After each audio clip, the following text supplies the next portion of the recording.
Welcome to Audible Wisdom. This time we're talking about man's search for meaning.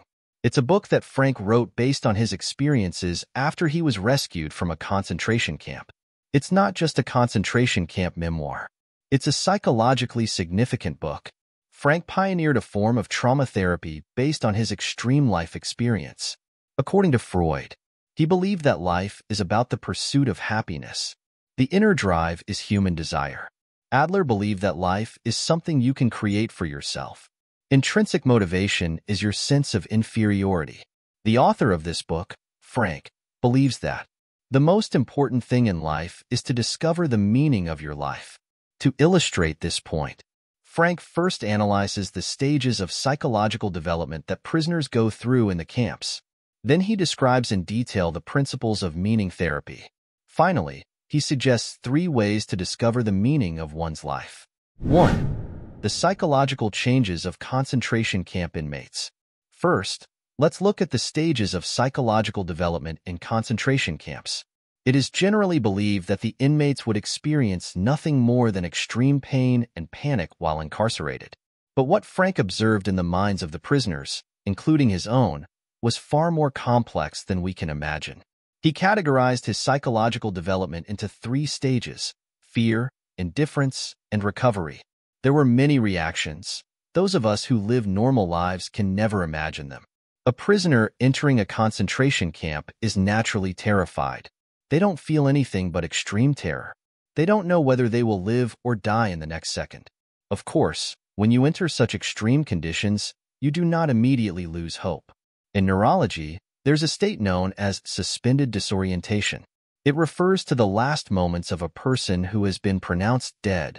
In the last moments before he dies, he'll hallucinate a stay of execution. He'll continue to hope. Almost everyone who enters a concentration camp has this hope. They fantasize that their outcome would not be too bad. There was always a chance that things would turn out all right. Thousands of people were sent to Auschwitz with Frank. They were lined up in a matter of hours, and the guards picked them out one by one. That night, Frank asked a fellow prisoner who had arrived at the camp earlier, "Where are the men on the left?" The cellmate pointed to a smokestack a few hundred yards away and said, "You can see them there." Yes, those people were killed, and only about 100, including Frank, had their fantasies come true. From that moment on, the prisoners had to adapt to this extreme situation until they got used to it. In the camps, each prisoner had nothing left but his body. After the first few days, the new prisoners in the camp were not even afraid of the gas chambers. One morning, an old prisoner snuck up to new prisoners like Frank and shared his experience. How to survive a few more days in the camp. You always have to look healthy and full of energy. For example, you have to shave your face every day to keep it moist, and work with a straight back. Even if you have blisters on your feet, you can't walk with a limp. Otherwise, if the guards find out that a man is weak, he'll be sent immediately to the gas chamber. After this introduction, the old prisoner pointed to Frank and said to the others, "He looks like the one who will be chosen, so don't worry." Under normal circumstances, anyone who heard that would have been scared to death or angry. But Frank just smiled. It's an unexpected reaction, normal in an abnormal environment. Most inmates develop a sense of curiosity. A curiosity about whether they're going to get out of here, whether they'll come out with their bodies intact or with minor injuries. It's as if the mind has drifted out of the body and opened up a God's eye view of itself. They want to know what's going to happen to them in these extreme circumstances. Frank's reaction was that of a spectator, to see how long they could go without brushing their teeth, without bathing, without enough vitamins, with only 1 slice of bread a day, without enough sleep. But the fact is, they're still alive. Then they go into phase 2. That's indifference, like the Walking Dead, without a trace of emotion. Before, they couldn't stand to see others punished. Now they're used to seeing people killed around them. They just watch indifferently as others are flogged. Believe it or not, the inmates only care about getting a better pair of shoes from the victim if the victim's shoes are slightly better than their own. And then there were those who wouldn't listen to the guards' orders to get to work. They would just lie there and smoke their last cigarette. No matter how hard the guards beat them, they don't move. That means they've given up. The only result for them was to be sent to the gas chambers. You may be wondering why people become so numb. Why do people become numb and don't care about anything? Actually, it's a natural self-protection mechanism under extreme circumstances. It's because there's no hope of escape from such an uncertain state. So they wrap themselves in a shell of indifference. They dull their senses to avoid external stimuli. Numbness and indifference is the second stage of the prisoner state. After the second stage, the last hurdle that prisoners face is how to return to a normal state of mind after their release. Let's imagine. How do these prisoners, who have just escaped from the brink of death, react? Do they breathe the air of freedom and go crazy with joy? Not really. After relaxing from a state of extreme stress, they don't believe they are free. This feeling is called depersonalization in psychology. In other words, it's like a dream. It's not real anymore. When they saw the landscape outside the camp, these people don't feel happy right away. They've lost the ability to feel joy. They have to regain it, step by step. Psychologically, there's a danger when the stress is gone. It's like a diver who comes up from the depths without decompressing and suffers a lot of physical damage. People who come out of concentration camps can have moral deviations. There was a man who, when he was out of prison, would deliberately trample the wheat on his way through the wheat field. He said, "My family was murdered. Do you know what I've been through? What's it worth to trample a few stalks of wheat?" In addition to this moral derailment, the prisoner from the camps may face the destruction of their ideals.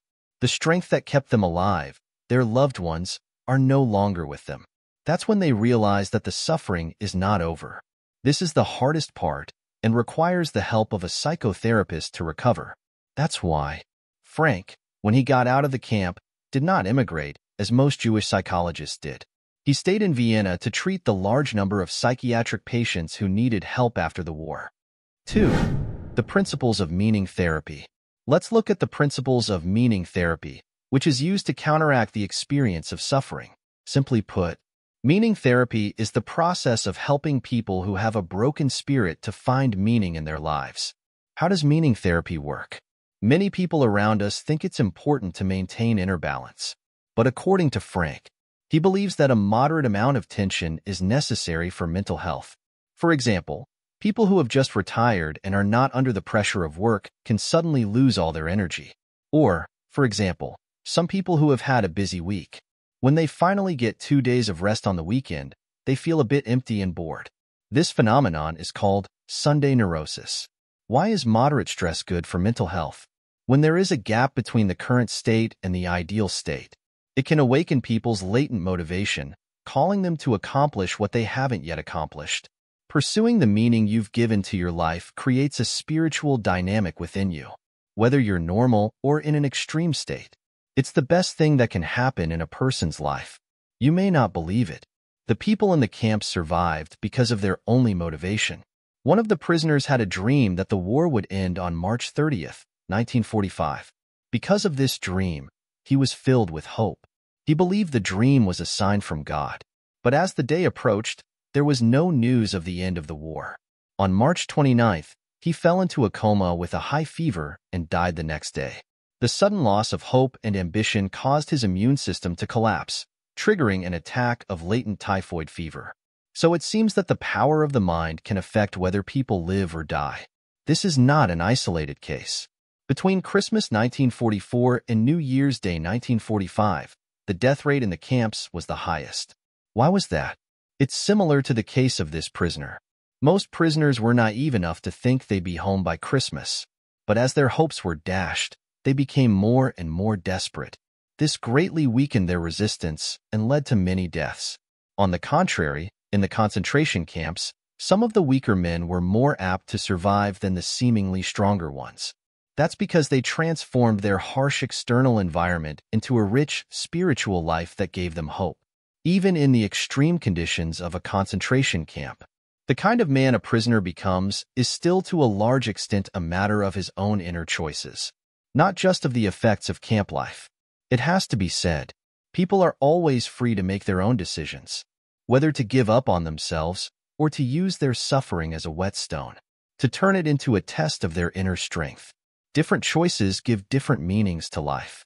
There are a very small number of people who have been able to see difficult circumstances as an opportunity to refine their character, and through self-transcendence, reach new heights of meaning in their lives. This is what the survivors of the camps experienced most acutely. Having overcome all the pain, they had nothing to fear. Frank had a vision. He suggested that in order to restore the inner strength of the camp inmates, they must find a purpose in their lives. This is true for anyone who has suffered a bad fate. That's what meaning therapy is all about. Let me give you an example. Once an old man with severe depression came to Frank. He said, "It's been 2 years, and I still can't get over the fact that my wife died. What do you do to help him in this situation?" Let's see what Frank did. Frank asked the old man, "What would happen to your wife if you were to die before her?" The old man said, "How would she bear it?" Frank said, "That's right. Even though you are in pain right now, aren't you glad that she is not in pain?" The old man was immediately relieved. Frank was helping him to find the meaning of it all. Once you find the meaning, pain is no longer pain. The philosopher Friedrich Nietzsche once famously said, "If you know why you're alive, you're alive." It's the same thing, finding the meaning of life. So one might ask, is there a universal meaning to life that applies to everyone? According to Frank, there is no universal meaning, because the meaning of life is different for each person at each stage of life. Every person has a unique mission. It's a mission that no one else can replace, and you have to find it yourself. This is the second part of what we call meaning therapy. The search for meaning in life creates a spiritual impulse within you. Once you've found meaning, the pain is no longer painful. Even under extreme circumstances, people are still free to choose their inner state of mind.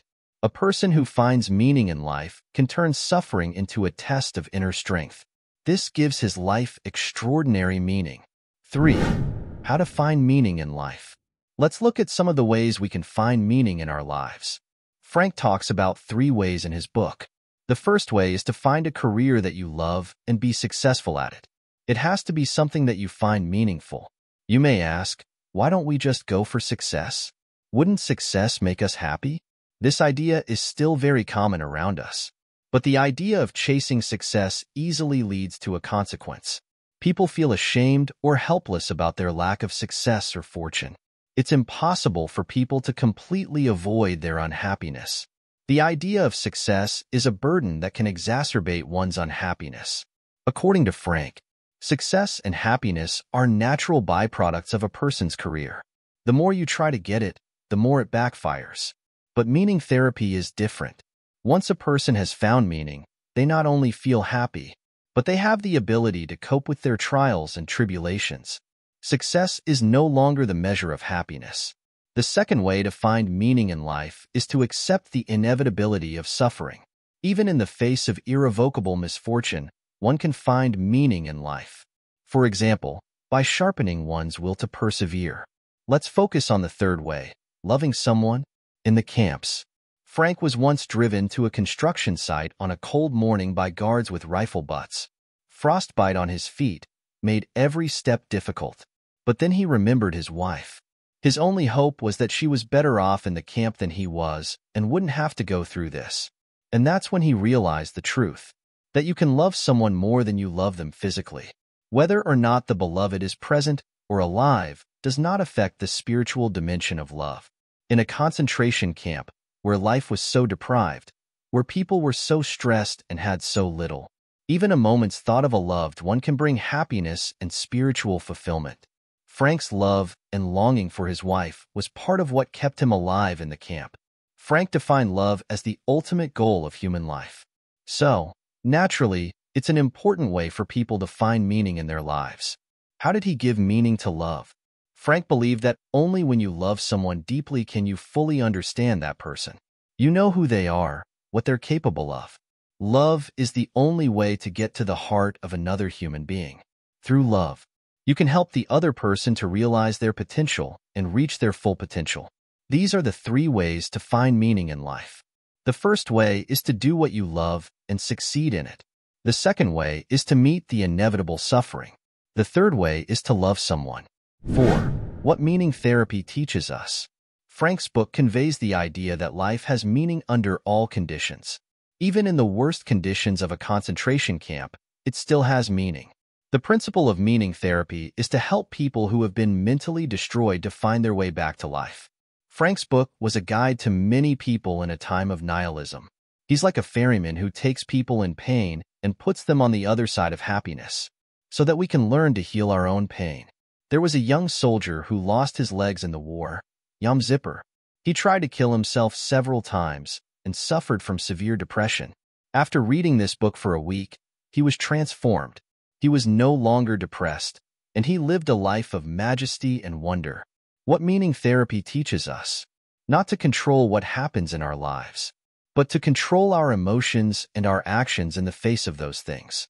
In the face of life's inevitable suffering, it also reminds us that it's only through this opportunity that humanity can be tested and reach sublimation. Thanks for watching Audible Wisdom. That's it for this episode. If you found this episode helpful, don't forget to share it with your family or friends. See you in the next episode.